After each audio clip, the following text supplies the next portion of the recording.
الحمدللہ رب العالمین والصلاة والسلام علی سید الانبیاء والمرسلین اما بعد فاعوذ باللہ من الشیطان الرجیم بسم اللہ الرحمن الرحیم۔ الحمدللہ تراویح کے خلاصے کے ساتھ درس قرآن کے ساتھ آپ کی خدمت میں حاضر ہیں۔ 2023 کا یہ رمضان ہے اور آپ میں سے جن جن کے ہاں رمضان ہو چکا ہے اس کی بہت بہت مبارکباد، اللہ برکتیں عطا فرمائے اور کما حقہ رمضان کی قدر کرتے ہوئے اپنے درجات کی بلندی کا سامان کرنے کی توفیق عطا فرمائے، اور اس مقدس ترین مہینے میں خصوصی طور پہ اللہ تعالی ہمیں ہمت دے کہ ہم ہر قسم کے صغیرہ کبیرہ ظاہری باطنی گناہوں سے بچیں، اور خصوصاً بدنگاہی، سوشل میڈیا یا انٹرنیٹ پر فحاشی اور حرام کمانے سے محفوظ رہیں۔ لوگوں کو دھوکہ دے کر اگر ہم چیزیں بیچ بھی دیتے ہیں اور سیزن لگا لیتے ہیں تو یہ سیزن ہم نے مال کمانے کا نہیں لگایا، اپنے لیے جہنم میں جگہ بنانے کا سیزن بنایا ہے۔ بری موت کا سیزن، عذابات قبر کا سیزن، میدان محشر میں ذلت و رسوائی کا سیزن، وہاں پہ اپنی فیملی کو شرمندگی میں مبتلا کرنے کا سیزن کہ ابا جان جہنم میں جا رہے ہوں گے تو بچے اور بیوی شرمندہ ہوں گے، اور پھر عذابات شدید قسم کے۔ اللہ تعالیٰ سمجھ عطا فرمائے۔ آپ کو پتہ ہے کہ 100 سپارہ آج کی تراویح میں پڑھا گیا ہے، اور اس میں تقریباً سورہ بقرہ کا ہی ذکر ہوتا ہے، اسی کی آیات کی تلاوت کی جاتی ہے۔ سورہ بقرہ مدنی صورت ہے، الا ماشاءاللہ ایک آدھ آیت کے کہ اس کو مکی قرار دیا گیا ہے، اور آپ یہ جانتے ہیں کہ مکی اور مدنی صورتوں کی بہت سی تعریفیں کی گئی ہیں، جن میں سے ایک یہ ہے کہ ہجرت سے پہلے جو آیات نازل ہوئیں انہیں مکی آیات کہتے ہیں، یا صورتیں ہیں تو مکی صورتیں کہتے ہیں، اور جو ہجرت کے بعد نازل ہوئیں انہیں مدنی صورتیں کہا جاتا ہے، یہ مدنی آیات کہا جاتا ہے۔ اب فرض کر لیں سرکار نے وہاں ہجرت کے بعد پھر مکے میں تشریف لائے اور کوئی آیت نازل ہوئی تو سرکار نے جب اس کو بیان کیا ہم اس کو مدنی آیت قرار دیں گے، نہ کہ مقام کے اعتبار سے مکی۔ اس کی مختلف آیات ہیں، بہت ساری آیات ہیں، اتنی سی بات ہے کہ مختصر دورانیے میں تمام آیات پر کلام نہیں ہو سکتا، تو ہمارا ہر سال کا یہ طریقہ ہے کہ خود میں گناہگار بھی اور ہماری اکیڈمی کے ٹیچرز جو ہمارے یہاں سے فارغ شدہ ہیں، تربیت یافتہ ہیں، اساتذہ ہیں ماشاءاللہ، وہ بھی تفسیر قرآن بیان کرتے ہیں۔ تو یہ پہلا درس اللہ نے اس کی سعادت مجھے عطا فرمائی، تو میں مخصوص آیات پر کلام کروں گا اور کوشش کریں گے کہ ان سے ہم درس حاصل کریں۔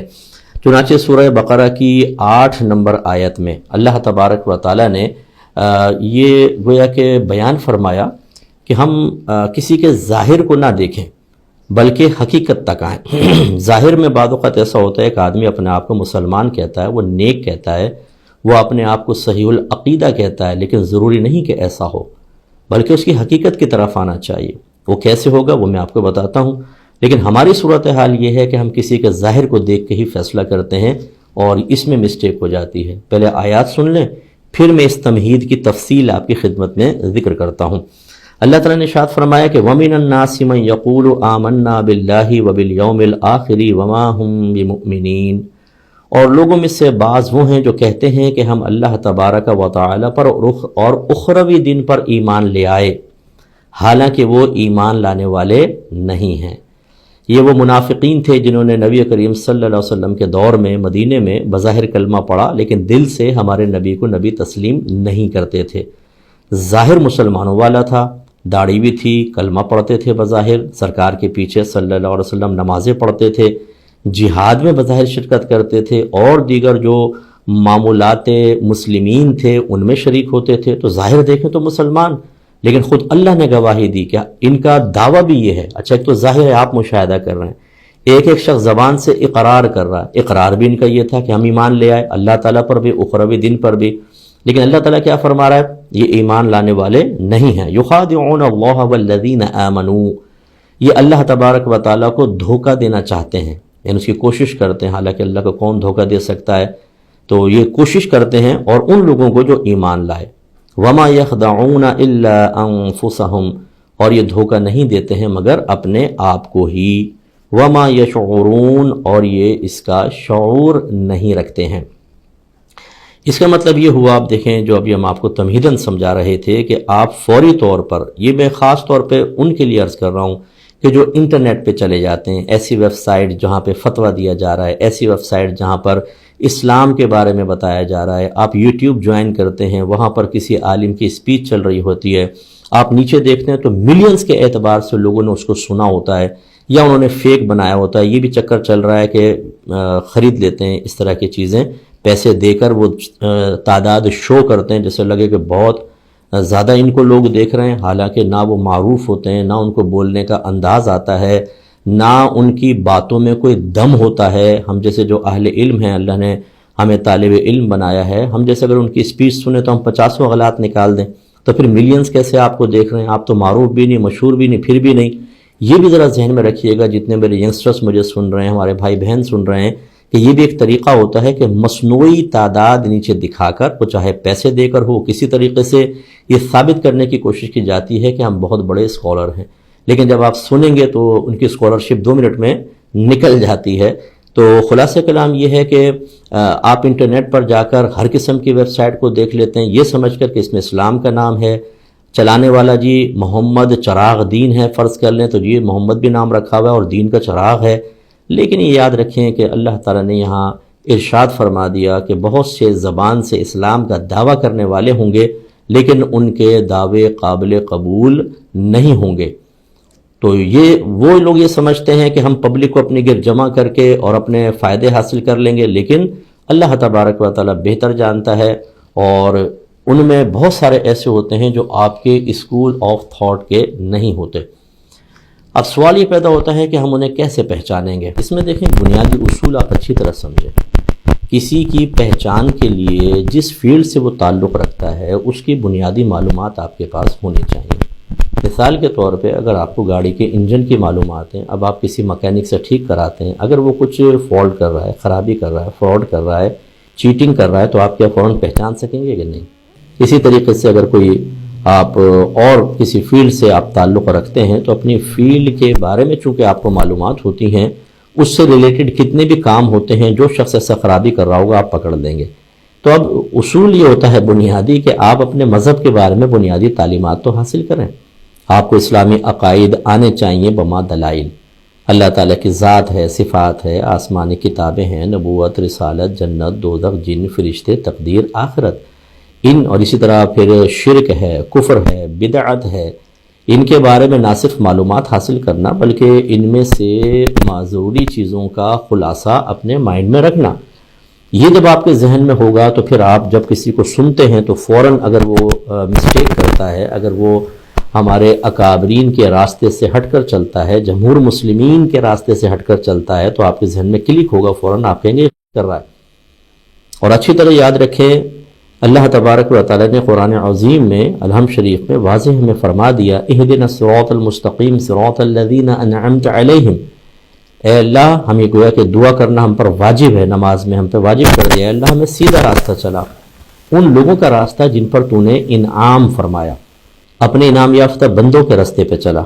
اب اگر میں آج کے دور میں ہوں تو اللہ کا یہ خطاب میری طرف متوجہ ہے، گویا کہ میں دعا کر رہا ہوں اللہ تعالیٰ انعام یافتہ بندوں کے راستے پہ چلا۔ تو انعام یافتہ بندے نبی کریم صلی اللہ علیہ وسلم کے دور سے لے کر آج تک آتے رہے ہیں، گویا کہ ان کا راستہ ہی قرآن و حدیث کا راستہ ہے، ان کے راستے پہ چلنا چاہیے۔ جب آپ ان کا راستہ معلوم کر لیں گے، راستے سے مراد ان کے عقائد کیا تھے، ان کے معمولات کیا تھے، ان کے نظریات کیا تھے، وہ کس چیز کو اجازت دیتے تھے، کس چیز سے منع کرتے تھے، جب یہ تمام چیزیں آپ جان لیں گے اس کے بعد اور ذہن میں بھی اس کا خلاصہ ہو، اب کوئی غلط بات کرے گا فوراً آپ پکڑ لیں گے۔ اب ہماری صورتحال یہ ہے کہ جی ہم حنفی ہیں، ہم سنی ہیں، اہل سنت سے تعلق رکھنے والے ہیں، لیکن ہمارے بچے ہی ہم سے بنیادی کویسچن کر لیں جواب نہیں دے پاتے، پتہ نہیں کیسے سنی ہیں۔ اسی طرح اسلام کے بارے میں کویسچن کر لیں، ہمارے پاس وہ الفاظ نہیں ہوتے کہ جس سے ہم اپنے بچوں کو یا کسی شخص کو یا غیر مسلم کو مطمئن کر سکیں، کوئی دلیل دے سکیں، مرتب جملے، صحیح معرفت، تاکہ اس کو صحیح بات ہم ڈلیور کر سکیں۔ نو، یہ احساس ذمہ داری ختم ہو چکا ہے مسلمان کا۔ عالم کریں گے، مفتی صاحب بیٹھے ہوئے نا، خود ہم ذمہ داری پوری نہیں کرتے، حالانکہ آپ نے بھی تو جنت میں جانا ہے، آپ نے بھی تو دھوکے سے بچنا ہے، آپ نے بھی تو اپنے بچوں کو غلط ویب سائٹ سے روکنا ہے، آپ نے بھی تو اپنے بچوں کو غلط قسم کے کسی شخص کی اسپیچ سننے سے روکنا ہے۔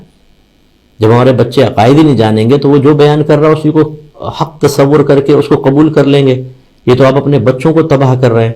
اس لیے خلاصہ کلام یہ ہوا کہ ہمیں اپنے دین کی بنیادی معلومات حاصل کرنی ہے، اور یہ ذہن بنا لے کہ بعض اوقات کسی شخص کا ظاہر اسلام والا ہوتا ہے لیکن وہ باطنی لحاظ سے یا مینٹیلٹی کے اعتبار سے مسلمان نہیں ہوتا، یہ اللہ نے واضح طور پہ بیان فرما دیا۔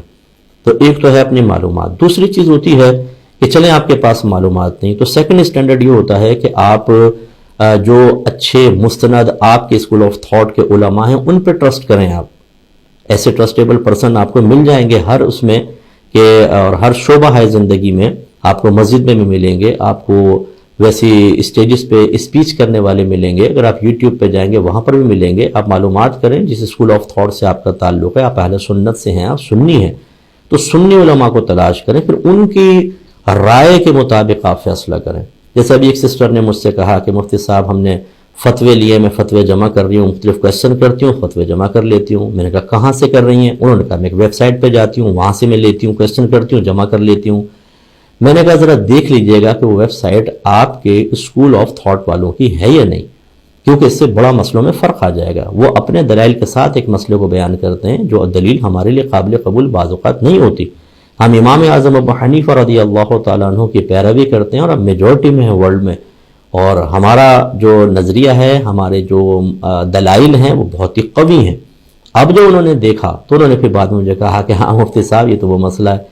پھر انہوں نے کچھ پوسٹس وہاں کی تھی وہ مجھے دکھائیں جو جمہور اہل سنت کے خلاف بنائی گئی تھی، تو انہوں نے پھر وہ رک گئی تھی۔ اسی طریقے سے بہت سارے ینگسٹرز ہوتے ہیں جو ہمیں کہتے ہیں کہ یوٹیوب پہ ہم گئے، ایک فلاں عالم صاحب بیان کر رہے تھے، وہ تو ایسا کہہ رہے تھے، ہم نے تو کبھی نہیں سنا، بلکہ ہمارے گھروں میں تو اس کا خلاف ہوتا ہے۔ یہ بھی کلک کرنے والی بات ہے نا کہ ہمارے گھروں میں جب کچھ ہوتا ہے تو ہو سکتا ہے غلط بھی ہو، میں اس کا انکار نہیں کر رہا ہوں، لیکن کسی نہ کسی عالم دین نے بتایا ہوگا۔ جو معمولات آپ کے گھروں میں کئی سال سے جاری و ساری ہیں، اب وہ آ کے فوراً وہ کہے کہ جی یہ غلط ہے، تو سوچیں تو صحیح کہ کیوں ہم غلط کر رہے تھے اور یہ صحیح کہہ رہے ہیں کہ نہیں کہہ رہے، تو تصدیق اپنے علماء سے پھر آپ کریں کہ بھئی یہ اس طریقے سے میں نے سنا ہے، یہ صحیح ہے کہ نہیں۔ اب جب وہ جیسے ہم سے پوچھتے ہیں ہم بتاتے ہیں، اگر صحیح بات ہے، ان میں بعض باتیں صحیح بھی ہوتی ہیں، ہاں اتنی بات صحیح ہے لیکن یہ غلط ہے، اس بات سے آپ بچیں۔ تو اس لیے ضروری ہوا کہ آپ فوری طور پہ بلیو نہ کریں بلکہ علماء سے اس کی تصدیق کروائیں۔ تیسری چیز یہ ہوتی ہے، اس مقام پر سوچنے والی ہے، کہ بعض اوقات آپ کے علماء حق کسی کے بارے میں نیگیٹو کمنٹس پاس کرتے ہیں، اس میں ہمارے لوگ فوراً کہتے ہیں یار دیکھو یہ اس طرح نہیں کرنا چاہیے، دیکھو نا وہ بھی دین کا کام کر رہا ہے، آپ بھی دین کا کام کر رہے ہیں، وہ بھی کلمہ پڑھتا ہے، آپ بھی کلمہ پڑھتے ہیں، وہ بھی اسلام کا نام لیتا ہے، آپ بھی اسلام کے نام لیتے ہیں، وہ بھی تبلیغ کر کے چاہتا ہے کہ لوگ دین کی طرف آئیں، آپ بھی ایسا کر رہے ہیں۔ اب یہ علماء کیوں برا بھلا کہتے ہیں؟ میں آپ سے سوال کرتا ہوں، اللہ تبارک و تعالیٰ نے ان کلمہ گو لوگوں کو کیوں برا بھلا کہا، جبکہ وہ زبان سے اقرار کر رہے تھے کہ ہم تو اللہ پر بھی ایمان رکھتے ہیں، ہم آخرت پر ایمان رکھتے ہیں۔ اس کا مطلب یہ ہوا کہ اگر کسی کی سوچ میں، فکر میں، عقیدے میں نظریاتی اعتبار سے خطا ہے، غلطی ہے، تو ہم اس کے ظاہر قول کا یا ظاہر حلیے کا اعتبار نہیں کریں گے۔ اصل تو یہ ہے کہ اس کی تھاٹس کیسی ہیں، اس کے بلیفز کیسے ہیں، اس کا عقیدہ کیا ہے، اس کی سوچ کیا ہے، اس کا نظریہ کیا ہے۔ اور اگر اس کی سوچ اور نظریہ ہمارے اسلام کی بنیادی تعلیمات سے متصادم ہے، اگر وہ جمہور مسلمین کے خلاف کلام کر رہا ہے، تو اب اس کا کلمہ پڑھنا، اس کا نمازیں پڑھنا، اس کا ظاہری طور پہ حلیہ دین اسلام کے علماء کی مثل کر لینا، یہ ناکافی ہوگا۔ امید ہے کہ آپ میری بات سمجھ رہے ہیں، میں کوئی فرقہ پرستی کی بات نہیں کر رہا ہوں، یہ دور فتن کا دور ہے، ہر شخص یوٹیوب پر بیٹھ کر ہر قسم کی بات کر رہا ہے۔ ہمارے جو اکابرین جس پر اللہ کے انعام یافتہ بندے جن چیزوں پر متفق تھے، وہ ان کو کہتا ہے یہ غلط ہے، اور ان سب کو پھر غلط قرار دے دیتا ہے۔ تو کیا اس پہ خاموش بیٹھے رہیں کہ نہیں جی فرقہ بازی ہو جائے گی؟ فرقہ بازی پھر ہم جیسے لوگ کر رہے ہیں یا وہ کر رہا ہے کہ جمہور مسلمین متفق ہیں، چل رہا ہے سب کچھ، وہ آ کے کہتا ہے یہ غلط کر رہے ہو، یہ غلط کر رہے ہو، یہ غلط کر رہے ہو، جبکہ وہ خود غلط کہہ رہا ہے۔ اگر صحیح کہے تو چلو حوصلہ افزائی کریں، لیکن صحیح و غلط کی پہچان آپ کو نہیں ہوتی، وہ ہم علماء کو ہوتی ہے نا۔ تو اپنے علماء پر اعتماد کر کے اگر آپ کے علماء کسی کے بارے میں منفی رائے قائم کرتے ہیں تو فوری طور پہ یہ کہنا کہ نہیں جی دیکھو یہ اس طرح نہیں کرنا چاہیے، یعنی آپ کو معلوم ہے کہ نہیں کرنا چاہیے، اس عالم دین کو معلوم نہیں ہوا۔ دوسری بات یہ کہ آپ کے پاس کیا علم غیب ہے کہ آپ نے اس کے قلب میں جھانک کر دیکھ لیا کہ یہ اپنے ذاتی مفادات کی وجہ سے کسی کو برا کہہ رہا ہے، اللہ کے لیے نہیں کہہ رہا؟ ایسا نہیں ہوتا۔ اس لیے دیکھیں جب نبی کریم صلی اللہ علیہ وسلم نے پردہ ظاہری فرمایا اور سیدنا صدیق اکبر رضی اللہ تعالی عنہ خلیفہ بنے تو کچھ لوگوں نے زکوٰۃ کا انکار کر دیا اور کہا یہ تو ٹیکس ہے جو کافر جیسے دیتے ہیں، جزیہ کہتے تھے اس زمانے میں، یہ تو وہی ہم نہیں دیں گے۔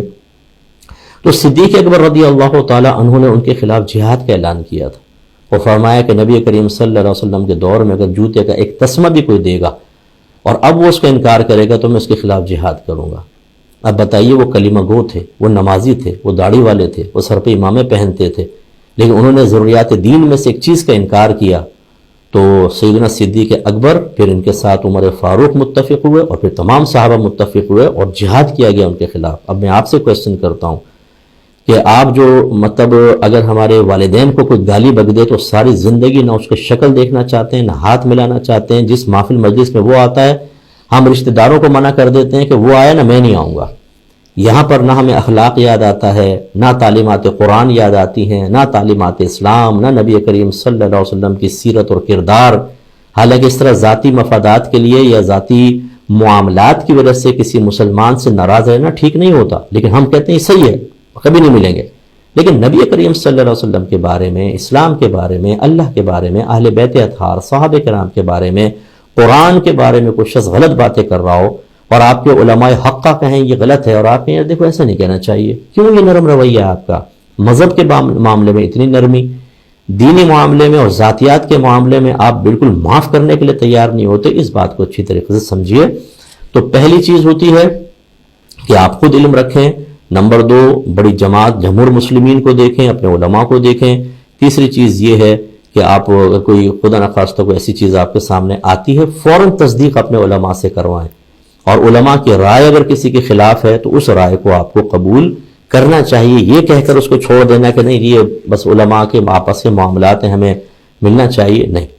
یہاں پہ ایک آیت بھی میں آپ کو عرض کر دیتا ہوں جو آگے انشاءاللہ آئے گی کہ اللہ تعالیٰ فرماتا ہے اطیعوا اللہ واطیعوا الرسول واولی الامر منکم، اللہ کی اطاعت کرو، اس کے رسول کی اطاعت کرو، اطاعت مینس حکم مانو، وَأُولِي الْأَمْرِ مِنْكُمْ، اور ان کا بھی حکم مانو جو تم میں حکم والے ہیں۔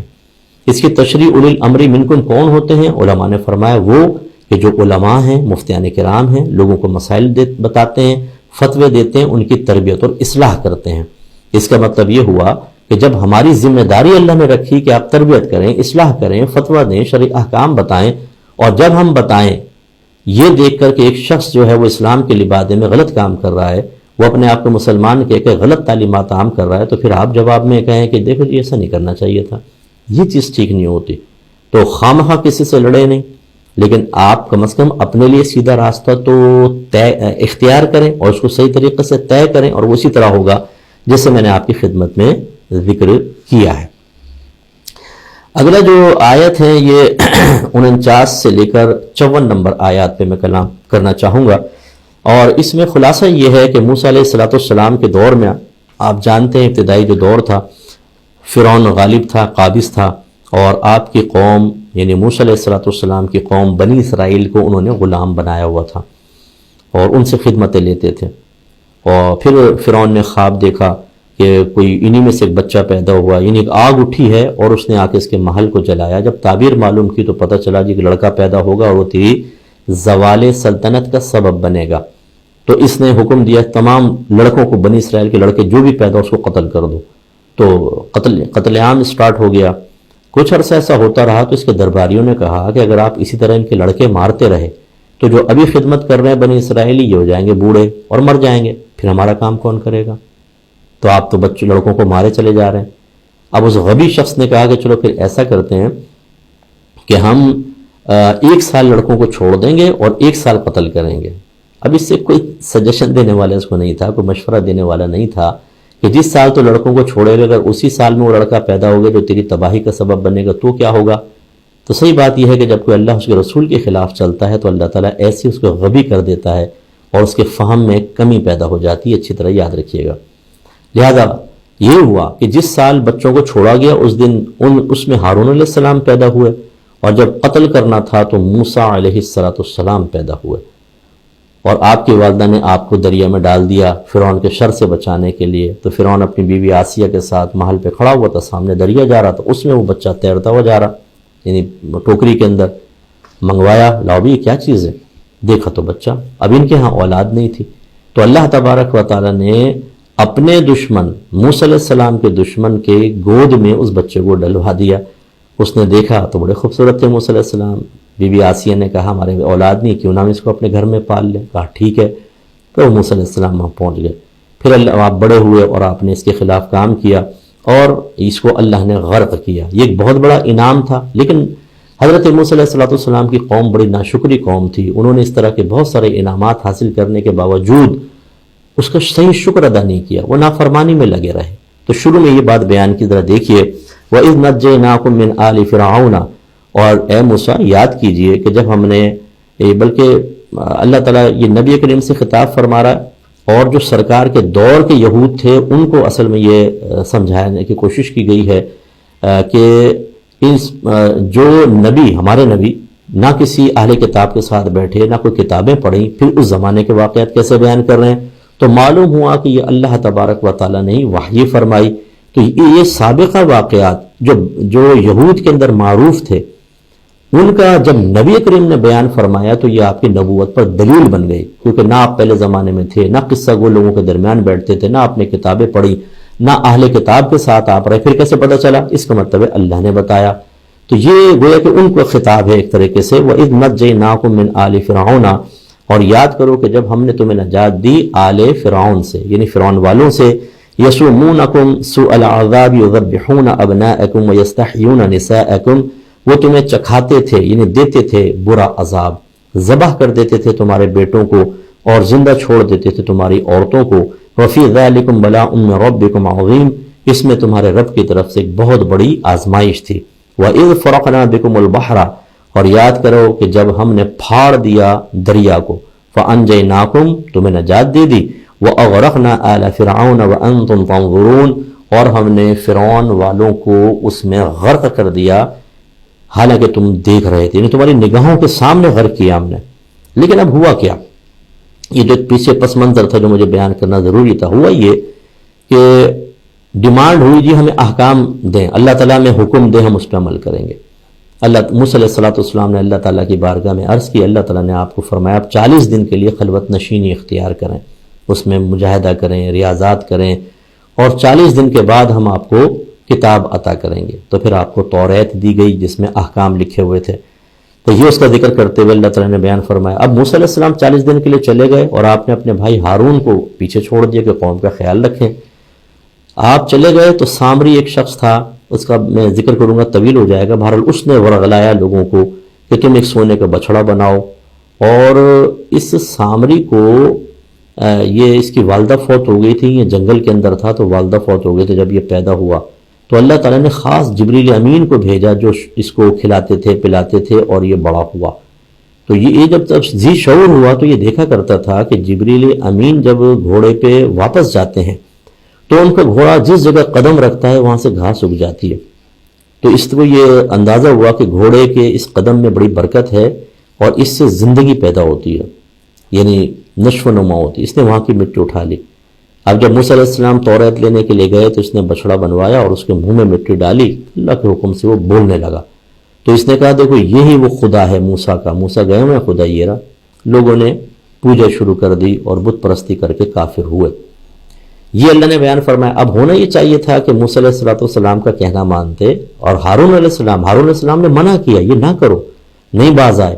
جب نہیں باز آئے اور بلکہ لڑنے کے در پہ ہو گئے تو پھر آپ جو موسیٰ علیہ السلام اور آپ کے جو قریبی ساتھی تھے یہ بستی سے ہٹ گئے کہ بھئی ہم تمہارے ساتھ شریک نہیں ہوتے، تم جو تمہاری مرضی ہے. یہ بت پرستی میں مبتلا ہو گئے. تو یہ ایک اللہ کی نافرمانی تھی. اب اس کا نتیجہ کیا نکلا دیکھیے. وَإِذْ وَعَدْنَا مُوسَىٰ 40 لَيْلَةً. اور یاد کرو کہ جب ہم نے موسیٰ سے 40 راتوں کا وعدہ کیا. ثُمَّ اتَّخَذْتُمُ الْعِجْلَ مِن بَعْدِهِ. پھر تم نے ان کے جانے کے بعد بچڑے کو معبود بنا لیا. وَأَنْتُمْ ظَالِمُونَ. اور تم ظلم کرنے والے ہو. جو گناہ کرے وہ گویا کہ اپنے ذات پر ظلم کرنے والا ہے. گالیاں دینا، ماں باپ کی نافرمانی، نماز قضا کرنا، رمضان کے روزے چھوڑنا، کسی کو بلیک میل کرنا، بیوی پہ ظلم کرنا یا بیوی کا شوہر کے ساتھ بدتمیزیاں کرنا، کسی کی لیگ پولنگ کرنا، کسی کے خلاف کارروائیاں کرنا. آپ کیا سمجھتے ہیں آپ اس کو نقصان پہنچا رہے ہیں؟ نو، آپ اپنی ذات پر ظلم کر رہے ہیں. یہ اللہ بیان فرما رہا ہے کیونکہ آخرت میں عذاب آپ بھگتیں گے. ثم عفونا عنکم من بعد ذلک لعلکم تشکرون، پھر ہم نے تم سے درگزر کر دیا اس معاملے کے بعد تاکہ تم شکر گزار ہو جاؤ۔ موسیٰ علیہ السلام واپس آئے، اب بڑے ناراض ہوئے، پھر لوگوں بت کو اس کو توڑوایا، گاؤ سالہ جو انہوں نے بنایا تھا، سارے معافی مانگنے لگے۔ اللہ نے تو فرمایا کہ معاف کر دیا۔ ابھی میں اصل میں میرا موضوع یہ ہے کہ معاف کر دیا، لیکن کس طریقے سے، وہ دیکھیے۔ وَإِذْ آتَيْنَا مُوسَى الْكِتَابَ وَالْفُرْقَانَ لَعَلَّكُمْ تَهْتَدُونَ، اور یاد کرو جب ہم نے دی موسیٰ کو ایک کتاب یعنی توریت اور حق اور باطل میں تمیز کرنے والی، تاکہ تم ہدایت پا جاؤ۔ اب جو ان کو اللہ نے معاف کیا، معاف تو کیا، لیکن اب یہی فرق ہے اس امت میں اور امت رسول صلی اللہ علیہ وسلم میں کہ جب وہ لوگ کوئی گناہ کر کے معافی طلب کرتے تھے اللہ معاف فرماتا تھا، لیکن اس کا کفارہ ادا کرنا ہوتا تھا، لازم تھا۔ کبھی اپنے آپ کو جان سے مارنا ہوتا، کبھی کھال کاٹنی ہوتی، کبھی اور معاملات ہوتے، جبکہ اس امت میں اللہ تبارک و تعالیٰ نے فقط توبہ، آپ بڑے سے بڑا گناہ کر لیں، خدا نہ خواست اگر ہو جائے، میں ترغیب نہیں دے رہا ہوں، تو پھر آدمی توبہ کر لے، اللہ تعالیٰ سارے گناہ کو معاف فرما دے گا۔ اور مخصوص چند گناہوں کے علاوہ، جیسے چوری ہے، ڈاکہ ہے، یا زنا ہے شادی شدہ عورت سے، یا غیر شادی شدہ، یا خود شادی شدہ مرد زنا کرے یا عورت زنا کرے، ان کی سزائیں ہیں، حدود جن کو کہتے ہیں کہ حد جاری کرنا۔ باقی کے اوپر صرف توبہ ہے، کوئی سزا نہیں، لیکن ان کے معاملہ دیکھیں۔ وَإِذْ قَالَ مُوسَىٰ لِقَوْمِهِ يَا قَوْمِ إِنَّكُمْ ظَلَمْتُمْ أَنفُسَكُمْ بِاتِّخَاذِكُمُ الْعِجْلَ، اے میری قوم، تم نے بچڑے کو معبود بنا کر اپنی جانوں پر ظلم کیا۔ فَتُوبُوا إِلَىٰ بَارِئِكُمْ، تو تم اپنے پیدا کرنے والے، پالنے والے، تم توجہ کرنے والے کی طرف متوجہ ہو جاؤ۔ فَاقْتُلُوا، یعنی توبہ کرو، فَاقْتُلُوا أَنفُسَكُمْ ذَلِكُمْ خَيْرٌ لَكُمْ عِنْدَ بَارِئِكُمْ، تو تم اپنے آپ کو جان سے مارو۔ اب اس کے دو مفہوم ہیں، یا تو اپنے خودکشی کر لو، اور یا جو تمہارے قریبی رشتہ دار ہیں جو توبہ کیے ہوئے تھے، یعنی ان کے ساتھ شامل نہیں ہوئے تھے، ان کو کہا کہ تم جو تمہارے رشتہ دار ہیں ان کو قتل کر دو، اپنے مارو، یہ تمہارے لیے بہتر ہے تمہارے رب کے نزدیک۔ فتاب علیکم، تو وہ تمہاری طرف رجوع فرمائے گا، انہ هو التواب الرحیم، اور بے شک وہ بہت توبہ قبول فرمانے والا مہربان ہے۔ تو اس سے آپ اندازہ کیجئے کہ یہ ہم آپ کو سمجھا رہے ہیں کہ خدا کا شکر ادا کریں۔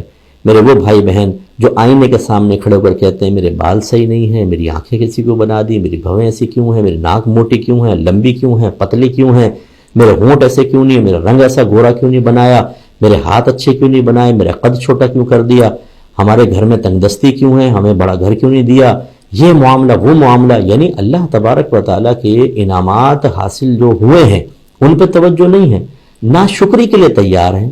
یہ بالکل دیکھیں مماثلت ہے ہماری، بس فرق یہ ہے کہ وہ پہلی امت کے تھے، ہم اس امت میں ہیں۔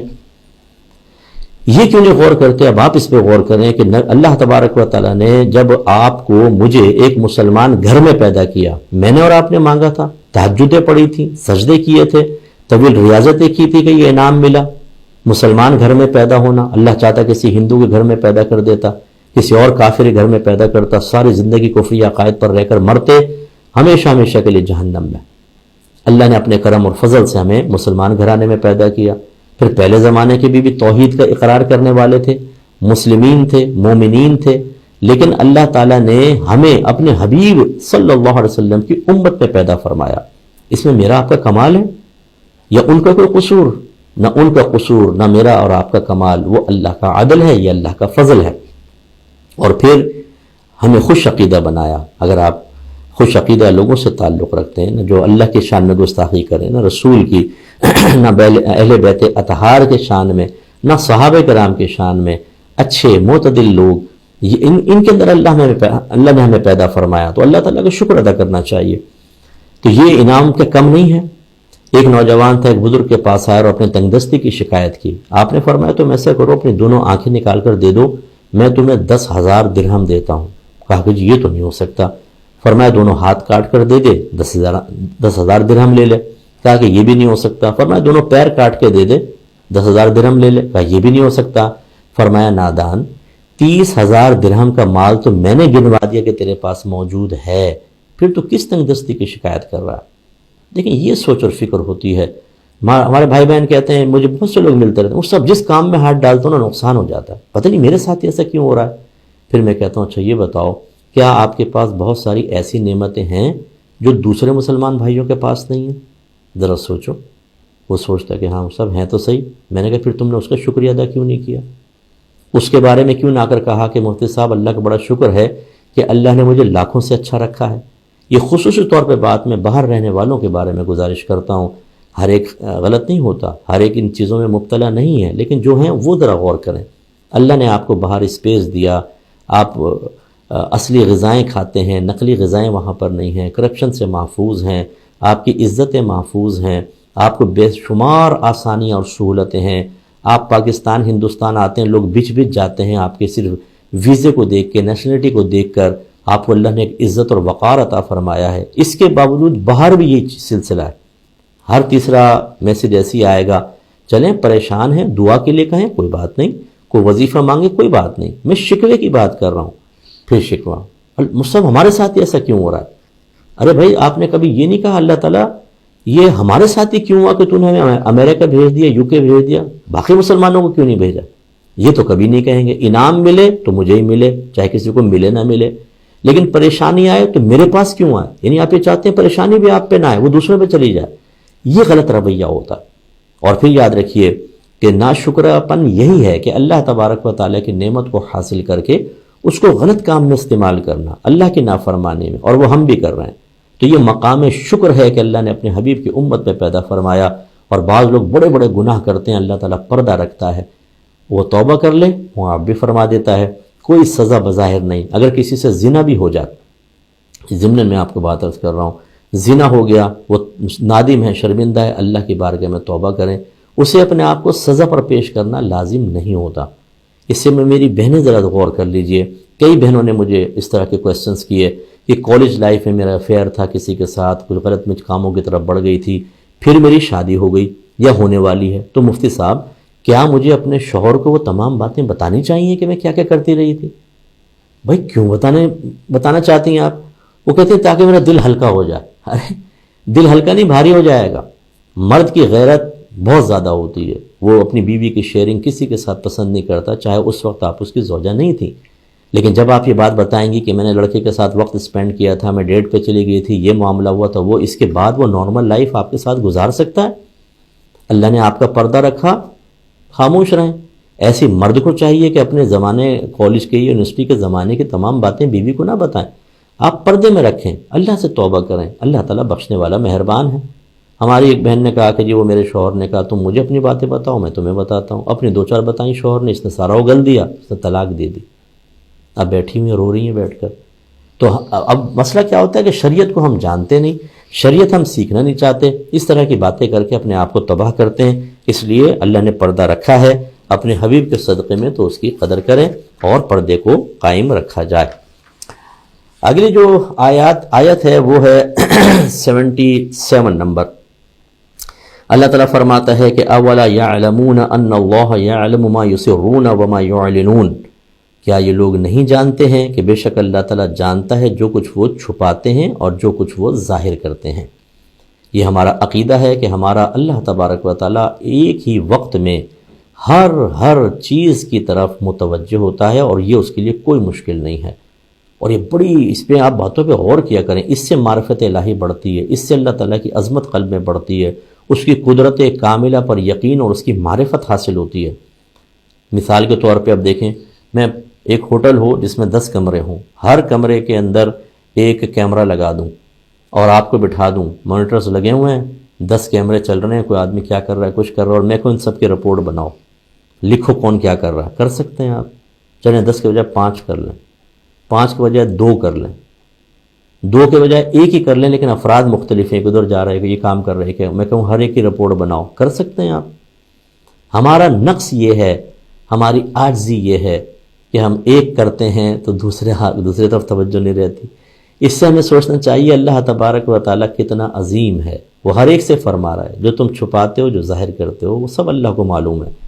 اس لیے اپنا روم کو اندر سے لاک کر کے انٹرنیٹ پر کیا آپ دیکھ رہے ہیں اللہ کو معلوم ہے، کس سے آپ غلط قسم کی چیٹ کر رہے ہیں اور دوستیاں کی ہوئی ہیں اللہ کو معلوم ہے۔ خاص طور پہ خواتین آپ ذرا غور کریں، شوہر سے آپ بچ سکتی ہیں، دوسرے سے آپ بچ سکتی ہیں، لیکن اگر آپ خلاف شرع اور بغیر اجازت شرع کے اس طرح کے کام کر رہی ہیں تو یہ غلط ہے۔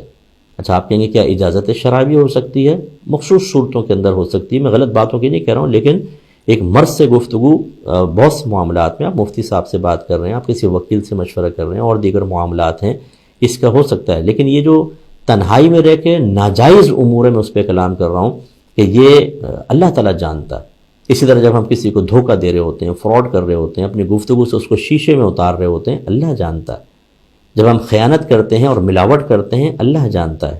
اپنے عقیدے کو جب آپ مضبوط کریں گے تو ایک تو اللہ کی عظمت ظاہر ہوگی، دوسرا پھر خطاؤں سے ہم بچ سکیں گے اس یقین کے ساتھ کہ اللہ مجھے دیکھ رہا ہے، اور تیسرا جو لوگ مایوس ہو جاتے ہیں، ہماری بہنیں دعائیں کرتی ہیں اللہ میری بچی کا رشتہ ہو جائے، میرے بیٹے کا ویزا لگ جائے، ہمارا کاروبار چل جائے، دعا بظاہر مرضی کے موافق رزلٹ نہیں آتا، ایک پھر ہم کسی عالم سے، کسی مفتی صاحب سے دعا کروا دی، عاملین کے پاس چلے گئے، وظیفے پڑھ دی، تعویذات، تو ہم کہتے ہیں پتہ نہیں اللہ تعالیٰ ہمیں دیکھ بھی رہا ہے کہ نہیں، وسوسوں کا شکار ہو جاتے ہیں۔ شیطان کہتا ہے بھائی اللہ تیری طرف متوجہ بھی ہے کہ نہیں ہے، تو اس لیے بعض لوگ کہتے ہیں اللہ تو ہمیں بھول گیا، اللہ کی پتہ نہیں کیسی ناانصافی ہے، ایک آدمی غلط کام کر رہا ہے اس کو دیے چلا جا رہا ہے، ہماری طرف توجہ ہی نہیں ہے۔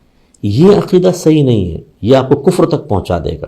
اس لیے یاد رکھیں اللہ تعالیٰ ہم وقت ہمیں دیکھ رہا ہے، اس پہ غور کیجئے کہ پوری کائنات اگر آپ یوٹیوب پہ چلے جائیں اور اسپیس سے متعلق جو ویڈیوز اس میں ڈلی ہوئی ہیں وہ آپ اگر انگلش سمجھتے ہیں تو ناسا لکھیں، ایک دم آ جائے گا، وہ آپ دیکھیں کائنات کتنی وسیع ہے، اور اللہ تبارک و تعالیٰ ان پوری کائنات کو کی طرف ہم وقت متوجہ ہے۔ دنیا تو بالکل ایک ذرہ ہے آپ کی، یہ جتنے آپ کے پلینٹس وغیرہ ہیں اور ایریا یہ مل کر ایک گلیکسی بنتی ہے، ایسی لاکھوں گلیکسیز ہیں جو سرچ ہو چکی ہیں، اور یہ تمام گلیکسیز ملتی ہیں تو ایک کلسٹر بنتا ہے، یعنی بہت ساری گلیکسیز مل کے ایک کلسٹر بنتا ہے، ایسے لاکھوں کلسٹرز ہیں، پھر کلسٹرز ملتے ہیں تو ایک یونیورس بنتی ہے، ایسی لاکھوں یونیورس ہیں۔ آپ اندازہ تو کریں کہ اللہ تبارک و تعالیٰ نے کتنی بڑی کائنات کو پیدا فرمایا اور ہر ایک کی طرف مکمل طور پہ متوجہ ہے، تو پھر آپ اور مجھ سے کیسے غافل ہو سکتا ہے؟ عقیدے کو مضبوط کرنے کی ضرورت ہے۔ ایک آخری آیت لے لیتے ہیں۔ یہ آج کل ہمارے ہاں بڑی بیماری چل رہی ہے کہ پیسہ کمانے کے لیے، ارننگ کے لیے، شہرت کے لیے، لوگوں میں مرکز نگاہ بننے کے لیے یا اپنی دھاک بٹھانے کے لیے ہم اللہ کی طرف بھی جھوٹ منسوب کر دیتے ہیں اور رسول کی طرف بھی جھوٹ منسوب کر دیتے ہیں، کبھی اکابرین کی طرف کرتے ہیں، مولا علی کرم اللہ وجہہ الکریم کی طرف بھونڈے قسم کے اقوال منسوب کر کے نیچے لکھ دیتے ہیں حضرت علی نے فرمایا، حالانکہ وہ اقوال ہی دیکھیں تو یہ عام آدمی نہیں کہہ سکتا چہ جائے کہ مولا علی کرم اللہ وجہ الکریم جو حکمت اور علم کا دروازہ ہیں نبی کریم صلی اللہ علیہ وسلم کے، ان کے بارے میں آپ ایسی بات کریں، اور یہ اللہ نے فرمایا، رسول نے جھوٹی حدیثیں لکھ دیتے ہیں یا جھوٹی حدیثوں سے غلط نتیجے نکال کر لکھ رہے ہوتے ہیں، اور وجہ کیا ہے؟ یہ پوسٹ چلے گی، میری ویلیو بنے گی، آپ واٹس ایپ گروپس میں ڈال دیں گے، اس میں تھوڑی سی آپ کو مرکزی حیثیت حاصل ہو جائے گی، یا انٹرنیٹ کے اوپر ڈال دیا جی ارننگ ہوگی، دیکھنے والے زیادہ ہوں گے، سبسکرائبرز بڑھیں گے تو ہماری ارننگ ہوگی۔ یہ سب لوگ ذرا توجہ سے اس بات کو سماعت فرمائیں۔ اللہ تعالیٰ نے یہود کے بارے میں فرمایا، یہود کے پاس کتابیں تھیں، توریت تھی خاص طور پر، اس میں نبی کریم صلی اللہ علیہ وسلم کی نشانیاں بیان کی تھیں، انہوں نے خیانتاً ان نشانیوں کو چھپا لیا، کس لیے؟ تاکہ پیسہ ملے، لوگوں سے پیسہ حاصل ہو، اگر ہم بتا دیں گے تو یہ ان کی طرف متوجہ ہو جائیں گے، ہم چلے جائیں گے، تو چھپا کر وہ لوگ آتے تھے جی ہمیں بتائیے کیا کیا نشانیاں آخری نبی کی، الٹی سیدھی نشانیاں بنا لی، غلط قسم کی نشانیاں بنا لی، اور تاکہ لوگوں سے پیسہ ملے، ہماری سرداری قائم رہے۔ اللہ نے ان کی مذمت فرمائی، فوائل للذین یکتبون الکتاب بایدیہم، پس بربادی ہے، ہلاکت ہے ان لوگوں کے لیے جو اللہ کی کتاب، جو لکھتے ہیں کتاب کو اپنے ہاتھوں کے ساتھ، یعنی اللہ کی جو کتاب تھی اس میں تحریف کرتے ہیں، تبدیلی کرتے ہیں، ثم یقولون ھذا من عند اللہ، پھر یہ کہتے ہیں یہ تو اللہ کی طرف سے ہے، کیوں؟ لیشتروا بہ ثمنا قلیلا، تاکہ اس کے ذریعے تھوڑا سا مال حاصل کر لیں۔ فویل لہم مما کتبت ایدیہم، تو ہلاکت ہے ان کے لیے اس سبب سے کہ جو ان کے ہاتھوں نے لکھا، وویل لہم مما یکسبون، اور بربادی ہے ان کے لیے اس کے سبب سے جو یہ کماتے ہیں۔ تو میرے بچوں، خاص طور پہ ینگسٹرز، لڑکے لڑکیاں، خالی شہرت پانے کے لیے یوٹیوب کے اوپر ایک تو جھوٹ لکھتے ہیں، یہ وظیفہ پڑھ لیں کوئی مصیبت قریب نہیں آئے گی۔ کہاں سے آیا؟ قرآن نے کہا، حدیث نے کہا؟ نہیں، اپنے پاس سے آپ نے ہیڈنگ ڈال دی، اس میں ایک وظیفہ، اور ہمارے لوگ تلاش میں ہوتے ہیں اس کی، کلک کریں گے فوراً تاکہ بھی کیا ہے دیکھیں تو صحیح، اس میں ایسی بات نہ قرآن سے ثابت نہ حدیث سے، اپنی بات کو وزندار کرنے کے لیے بعض اوقات کہتے ہیں نبی کریم نے فرمایا۔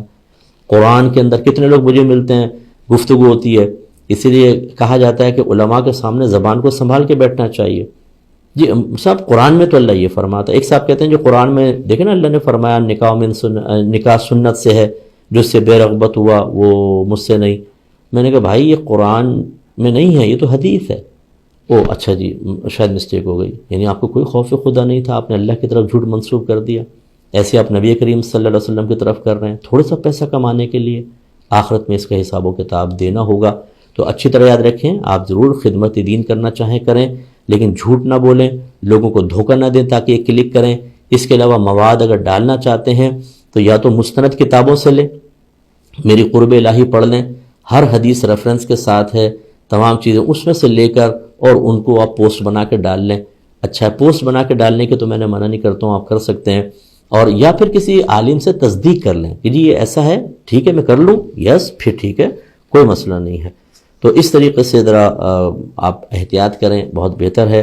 اللہ تعالیٰ سے دعا ہے کہ رب کریم جو کچھ ہم نے سنا اس کو سمجھنے، اس پر عمل پیرا ہونے کی توفیق عطا فرمائے۔ اچھا آخر میں ایک بات بس میں گزارش کرنا چاہتا ہوں کہ الحمدللہ ابھی ہماری الفرقان اسکالر اکیڈمی کام کر رہی ہے، اور ہر سال ماشاءاللہ ہمارے بہت سارے عالم اور بچیاں عالمات اور اسی طریقے سے مفتی اور مفتیات ہم بناتے ہیں، وہ فارغ ہوتے ہیں۔ اور اس سال الحمدللہ میرے دونوں بڑے بیٹے محمد صحامہ اور محمد شکیب، ان کو بھی الحمدللہ سند حاصل ہوئی ہے، وہ عالم بنے ہیں، اور ماشاءاللہ مزید ترقی کے لیے محنت کریں گے۔ دنیاوی تعلیم بھی حاصل کر رہے ہیں، اور الحمدللہ دینی تعلیمات سے بھی اللہ تعالیٰ نے ان کو مزین فرمایا ہے۔ ہمارا ارادہ ایک بڑی اکیڈمی قائم کرنے کا ہے، کیونکہ ہمیں جگہ بہت تھوڑی پڑتی ہے، اور جو ہم مزید دین کے کام کو وسعت دینا چاہتے ہیں وہ یہاں اس چھوٹے ایریے میں ممکن نہیں ہے۔ اس کے لیے ہم نے جگہ لے لی ہے، اور پیمنٹ بھی میں نے اس کی کر دی ہے، اور نقشہ پاس ہونے کا سلسلہ رہ گیا، اور وہ پاس ہوگا تو فوراً ہم تعمیرات کا سلسلہ کریں گے۔ میں تمام دیکھنے والوں سے گزارش کرتا ہوں، سننے والوں سے گزارش کرتا ہوں کہ آپ کوشش کریں کہ ہمیں مالی سپورٹ فراہم کریں۔ میرا نمبر چل رہا ہوگا، آپ اس کے لیے ڈائریکٹ مجھ سے کانٹیکٹ کریں، واٹس ایپ کا نمبر ہے یہ، تو واٹس ایپ پہ آپ میسج چھوڑ دیں، اور کوشش کیجئے کہ اس سال خاص طور پر آپ رمضان میں اگر کوئی ڈونیشن دینا چاہتے ہیں، یا آپ زکوٰۃ کا پیسہ بھی اس میں لگ سکتا ہے، تو آپ ہمارے ساتھ تعاون کریں۔ اس کے علاوہ ہمارے بچے جو ہیں، بعض غریب بچے ہوتے ہیں، ان کو عالم بنانا چاہیں، آپ مفتی بنانا چاہیں، اس میں آپ مالی سپورٹ فراہم کرنا چاہتے ہیں، میرے نمبر پہ مجھ سے کانٹیکٹ کریں، باقی تفصیل انشاءاللہ میں آپ کو عرض کر دوں گا۔ خصوصاً جو میں نے اکیڈمی کا کہا، اس میں آپ ضرور کریں۔ اچھا آپ بعض لوگ کہتے ہیں صاحب جب تعمیرات شروع ہوں گے نا مجھے ہمیں بتا دیجیے گا۔ میں یہ کہتا ہوں کہ ہو سکتا ہے کہ آپ کی زندگی نہ رہے، یہ کب تعمیرات اسٹارٹ ہو جائیں انشاءاللہ بہت جلد، مجھے اللہ کی رحمت سے امید ہے، لیکن ہو سکتا ہے آپ یہاں نہ رہیں، آپ پردہ فرما جائیں۔ اچھا ہے جو اپنی زندگی میں کر سکتے ہیں کر دیجئے۔ جو آپ پیسہ دے دیں گے، اگر ابھی تعمیرات فرض کر لیں کہ تھوڑی سی آگے بھی بڑھتی ہے، تو جیسے ہی آپ دیں گے آپ کے لیے میٹر اسٹارٹ ہو جائے گا، ثواب جاریہ آپ کے لیے انشاءاللہ اللہ تبارک و تعالیٰ آپ کی نیتوں کے مطابق آپ کو عطا فرمائے گا۔ اس لیے کوشش کیجئے کہ ایسے مقامات پہ آپ صرف کریں جہاں کام کرنے والے لوگ موجود ہیں، اور اللہ کا کرم ہے کہ ہمارا کوئی دنیاوی لالچ اس سے نہیں ہے، اللہ نے اور سورسز دیے ہیں، میں اس سے اپنا گزارا کرتا ہوں، تو یہ کوئی ہمیں لالچ نہیں، ہم چاہتے ہیں کہ بڑا کام کریں۔ اس بڑے کام میں آپ کا تعاون آپ کے لیے بہت مفید ہوگا، یہ شاید دنیا میں اتنا ظاہر نہ ہو کہ آپ کے لیے کتنا مفید ہے، ویسے کام آپ کو نظر آئے گا، آپ کے لیے کتنا مفید ہے یہ ظاہر ہو سکتا نہ ہو، لیکن مرتے وقت قبر میں، میدان محشر میں، اور جب جنت میں آپ کو بہت سارا اللہ تعالیٰ انعام دے رہا ہوگا، اور بلند درجات پہ آپ جا رہے ہوں گے، بلند مقامات پر آپ ہوں گے، تو آپ کو صحیح اندازہ اسی وقت ہو سکتا ہے۔ اللہ تعالیٰ اس کے لیے بھی آپ کو ہمت اور عمل کرنے کی توفیق عطا فرمائے، آمین۔ وآخر دعوانا ان الحمدللہ رب العالمین۔ مختصر سے دعا کر لیتے ہیں، رمضان کی مبارک ساعتوں میں دعا ہو تو قبولیت کے امکانات بڑھ جاتے ہیں۔ مختصر دعا کریں، بسم اللہ الرحمن الرحیم، الحمدللہ رب العالمین، والصلاة والسلام علی سید الانبیاء والمرسلین، یا ارحم الراحمین یا ارحم الراحمین یا ارحم الراحمین، مالک مولا ہم سب بھائی بہنوں کا اس درس قرآن میں شرکت کرنا اپنی بارگاہ میں قبول و منظور فرما لے۔ اے اللہ تعالیٰ جو ہمارے ساتھ دعا میں شریک ہیں ان سب پر اپنی خاص رحمتیں برکتیں نازل فرما۔ اے اللہ تعالیٰ ہم سب کو دین پر استقامت عطا فرما، سابقہ زندگی میں جتنے گناہ خطائیں کی ان پر کامل توبہ کی توفیق عطا فرما۔ اس توبہ پر استقامت بھی عطا فرما دے، ہر قسم کے صغیرہ کبیرہ ظاہری باطنی گناہ سے بچنے کی قوت اور ہمت عطا فرما۔ اے مالک مولا، ہم سب کو گناہوں سے شدید نفرت عطا فرما، ہمیں نیکیوں سے پیار عطا فرما دے۔ اے اللہ تعالی ہمیں علم دین کی دولت سے مالا مال فرما، علم دین سیکھنے کی توفیق عطا فرما۔ اے اللہ تعالی ہمارے گھروں میں پیار، محبت، الفت، اتحاد و اتفاق اور امن والا ماحول بنا دے، لڑائی، جھگڑا، فتنہ، فساد اور جنگ والے ماحول کو ختم کر دے۔ اپنے گھر میں بڑوں کا ادب کرنے، چھوٹوں سے شفقت کے ساتھ پیش آنے کی توفیق عطا فرما۔ اے مالک مولا، ہم میں جتنے بے روزگار ہیں سب کو روزگار عطا فرما دے، جتنے بیمار ہیں انہیں شفائے کاملہ عطا فرما، جو بیماروں کی تیمارداری پر مقرر ہیں اللہ تعالیٰ ان کی خدمات کو اپنی بارگاہ میں قبول و منظور فرما لے، انہیں اظہار غضب سے، چڑچڑے پن سے، جھنجھلاہٹ سے، تانا زنی کر کے اپنا ثواب ضائع کرنے سے بچنے کی توفیق عطا فرما۔ اے اللہ تعالیٰ طاقت اور ہمت دے، خوش دلی سے خدمت کریں، جو بے اولاد ہیں ان کو نیک اور صالح اولادیں عطا فرما دے، جن کی جو صاحب اولاد ہیں اللہ تعالیٰ ان کی اولادوں کو نیک، پرہیزگار، متقی، اپنے والدین کے لیے بہت بڑا ثواب جاریہ اور آنکھوں کی ٹھنڈک بنا کر رکھ۔ اے اللہ تعالیٰ ہماری اولاد کو ہر قسم کی بری عادات، بد کرداری، برے اخلاق سے محفوظ فرما، ہمارے بچوں کو بد مذہبوں اور بد مذہبیت سے ہمیشہ ہمیشہ کے لیے حفاظت عطا فرما، جن گھروں میں جوان بہنیں بیٹیاں موجود ہیں ان کے اچھے رشتے دلوا دے، جن پہ قرضے ہیں ان کے قرضے دور فرما دے، جو دنیاوی وجوہات کی بنا پر، ذاتی اور نفسانی وجوہات کی بنا پر آپس میں ناراض ہیں اللہ تعالیٰ فوراً ناراضگی ختم کرنے کی توفیق و ہمت عطا فرما، جو بیجا مقدمات میں گرفتار ہیں اللہ تعالیٰ ان کو رہائی عطا فرما دے، جو جیلوں میں بے قصور بند ہیں اللہ تعالیٰ ان کو رہائی کی کوئی سبیل بنا دے۔ اے مالک مولا، ہم سب جس طرح دعا میں شریک ہوئے جنت الفردوس میں اپنے حبیب کریم صلی اللہ علیہ وسلم کے مبارک قدموں میں دائمی طور پہ جمع ہونے کی توفیق عطا فرمانا۔ خصوصی طور پہ ہمارے ملک پاکستان کے لیے دعا کیجیے کہ اللہ تعالیٰ اس کو ہر خارجی اور داخلی سازشوں سے اور بری میلی نظروں سے محفوظ فرمائے۔ اے اللہ تعالیٰ ہمیں مخلص حکمران عطا فرما، ہمارے ملک پاکستان کی حفاظت فرما۔ اے اللہ تعالیٰ ہم سب کو اپنی آزادی کی حفاظت کا شعور عطا فرما۔ خصوصی طور پہ دعا کیجئے کہ جو ہمارے بھائی اور بہن ہمارے الفرقان اسکالرز اکیڈمی سے مالی تعاون کر کے ہمیں آسانیاں فراہم کر رہے ہیں، اے اللہ تعالیٰ ان سب کو دنیا اور آخرت میں بے شمار آسانیاں عطا فرما، ان کے علم میں، عمر میں، روحانی قوتوں میں، درجات میں، رزق حلال میں، کاروبار میں، صحت میں، عمل میں بے حد برکت عطا فرما، جو انہوں نے خدمت کی اس میں مزید اخلاص عطا فرما، جو کریں گے اس میں مزید اخلاص کی دولت سے مالا مال فرما، اور اس خدمت کو خود ان کے لیے اور ان کے مرحومین کے لیے بہت بڑا ثواب جاریہ بنا دے۔ اے اللہ تعالیٰ جب یہ دنیا سے رخصت ہو کر قبر میں ہوں، کوئی دعا کرے نہ کرے، کوئی ان کی قبر پر آئے یا نہ آئے، کوئی ان کے لیے ایصال ثواب کرے یا نہ کرے، ثواب جاریہ کرے نہ کرے، اے اللہ اس خدمت کو ان کے لیے ان کی قبور میں نور کا وسیلہ بنا دے، ان کے لیے بہت بڑا ثواب جاریہ بنا دے، یہ جب تک قبر میں رہیں مسلسل ان کو ان کے نیک عمل کا بدلہ ملتا رہے اور راحت و سکون کی زندگی گزاریں۔ اے مالک مولا انہیں ہر قسم کے آفات و بلیات سے محفوظ رکھنا۔ اے مالک مولا یہ تمام دعائیں ہر مسلمان بھائی، ہر مسلمان بہن کے حق میں بھی قبول و منظور فرما لے۔ ان اللہ و ملائکتہ یصلون علی النبی یا ایہا الذین آمنوا صلوا علیہ وسلموا تسلیما۔ اللہم صل علی سیدنا و مولانا محمد وعلی آل سیدنا و مولانا محمد وآلہ وبارک وسلم۔ سبحان ربک رب العزت عما یصفون وسلام علی المرسلین والحمد للہ رب العالمین۔